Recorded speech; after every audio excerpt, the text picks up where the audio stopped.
आता फॅक्टरायझेशन संदर्भात आपल्याला आज थोडंसं नवीन शिकायचं आहे. पण याबद्दल मी तुम्हाला दोन टेक्निक सांगितले होते. आपण एक होतं x प्लस ए आणि x प्लस बी या फॉर्मॅट मध्ये जर गणित असेल तर तुम्हाला सांगितलं होतं की एक्स स्क्वेअर प्लस ए प्लस बी कुठे घ्यायचं आपल्याला कंसामध्ये आणि त्यानंतर ए बी. बरोबर आहे का? याचा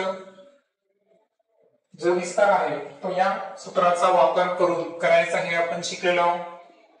आता दुसरी गोष्ट मी तुम्हाला ही शिकवली होती की सपोज इथं डिफरंट अंक आहे, समजा की x प्लस ए आहे आणि दुसरा आहे y प्लस बी असा असेल, समजा टोटली डिफरंट.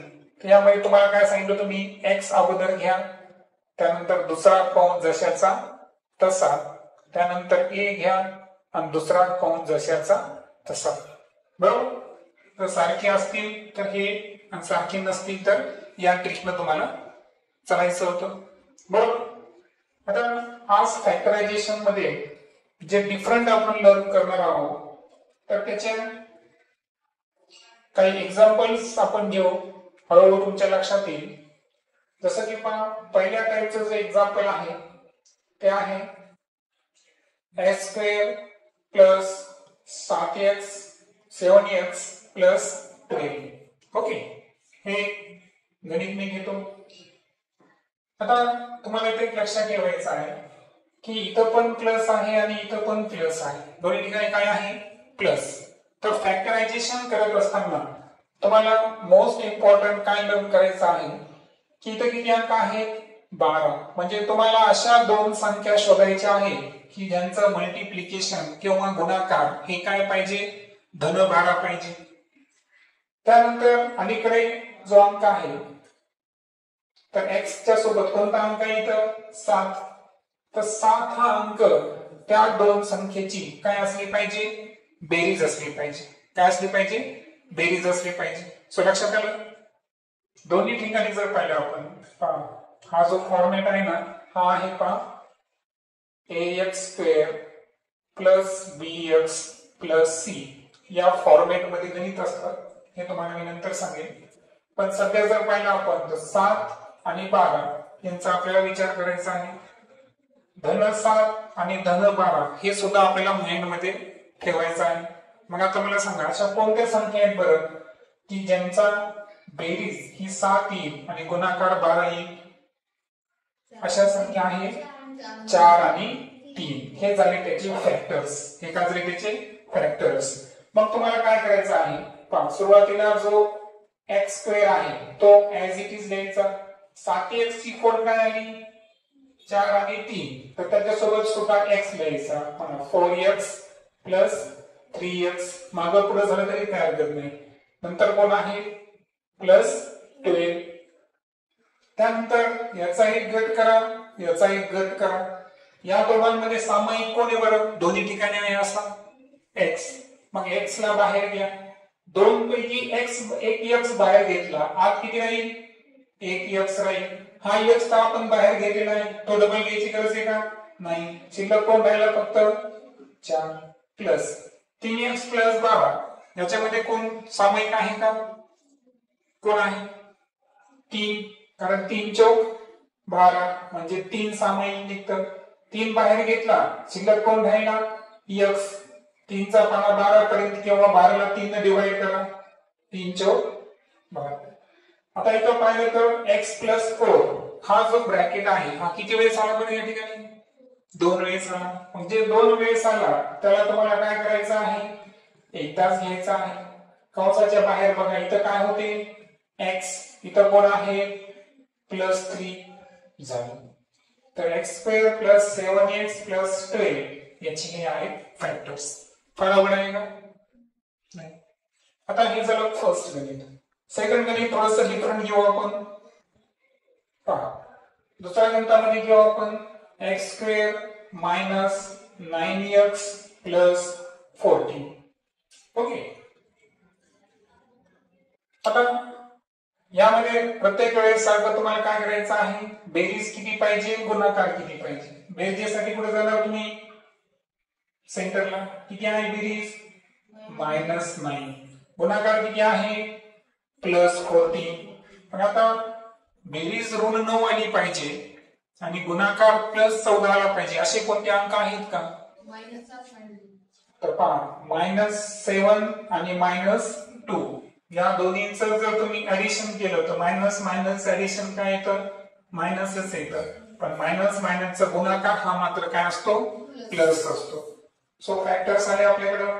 सांगा काय लिहिणार मी, x² 9x ची पोर काय आली सांगा, -7x -2x +14. दोघांमध्ये कॉमन कोण आहे, x.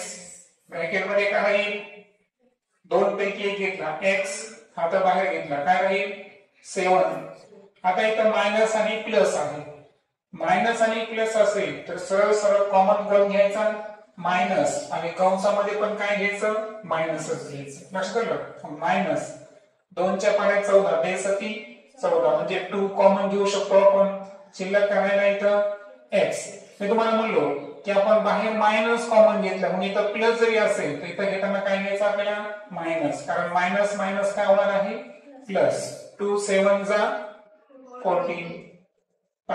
आणि आपलं उत्तर बरोबर आहे का नाही चेक करायचं कसं माहिती का, की हा जो कंस आहे हा किती वेळेस आला पाहिजे, सारखा 2 वेळेस आला पाहिजे. x -7 आला का 2 वेळेस सारखा, मग जो 2 वेळेस सारखा आला त्याला किती वेळेस घ्यायचं, एकदाच. कंसाच्या बाहेर कोण कोण शिल्लक राहिलं सांगा, x -2.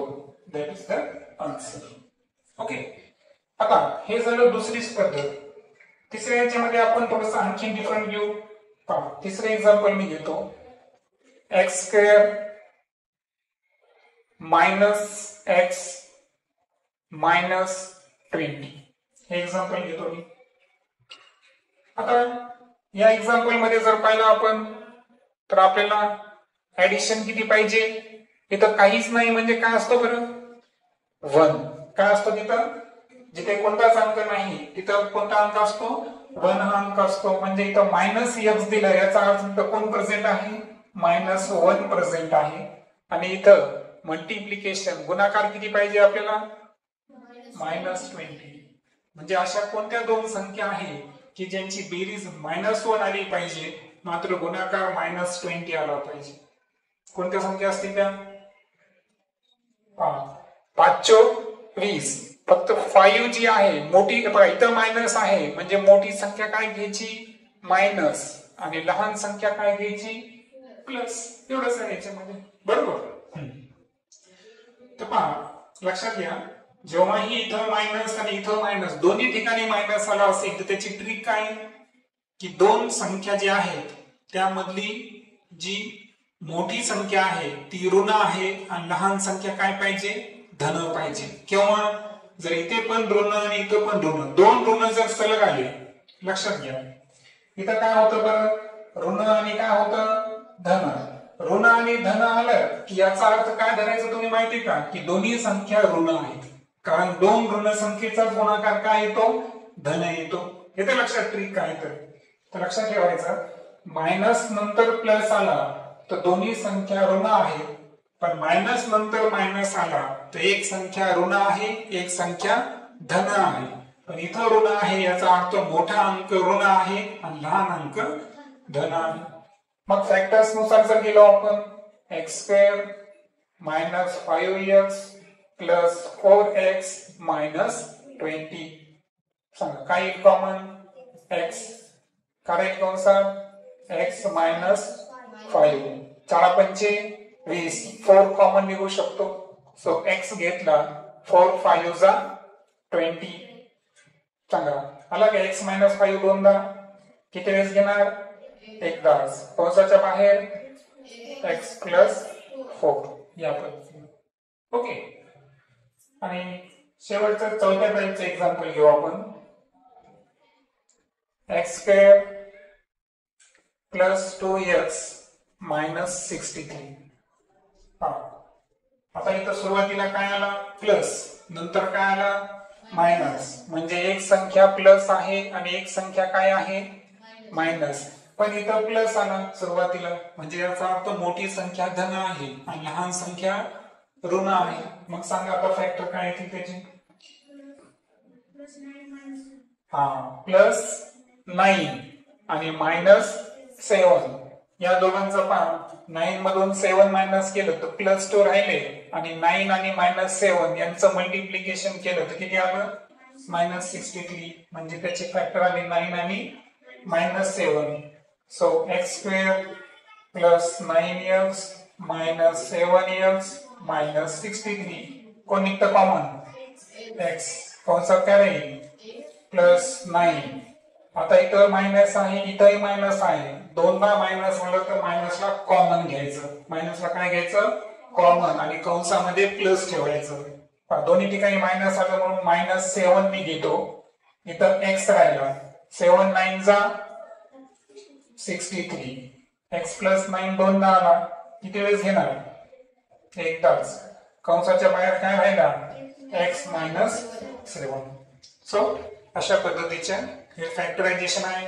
फॅक्टरायझेशनची ट्रिक फार सोपी आहे. दोन्ही ठिकाणी प्लस आले तर दोन्ही संख्या कशा आहेत? धन. जर पहिल्यांदा मायनस आणि नंतर प्लस आलं तर दोन्ही संख्या कशा आहेत? मायनस, म्हणजे ऋण संख्या आहे. दोन्ही ठिकाणी मायनस आलं तर एक संख्या ऋण आहे, एक संख्या धन आहे, पण मोठी संख्या काय आहे? ऋण. आणि जर प्लस मायनस आलं तर एक संख्या धन, दुसरी संख्या ऋण, पण मोठी संख्या काय आहे? धन. तशा पद्धतीची ट्रिक. ओके.